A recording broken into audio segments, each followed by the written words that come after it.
అచ్చు మీద నుంచి వచ్చు మబ్బుల సందేశం. ఈ తామర మొగ్గకి తప్పదు అన్నది కాముని సావాసం. హాయ్ హంసరెక్క పక్కాది తాళమేసి పలికెను ఆహ్వానం. ఈ అచ్చట ముచ్చట ఇచ్చట తీరగా హెచ్చెను హేమంతం. ప్రియమగు ప్రియురాల చంపకు విరహాల విరిసిన పరువాల పిలిచెను మధుబాల.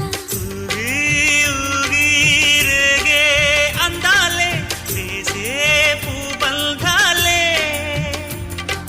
మధురం మధురం సాగే సరాగం మనసా వాచా.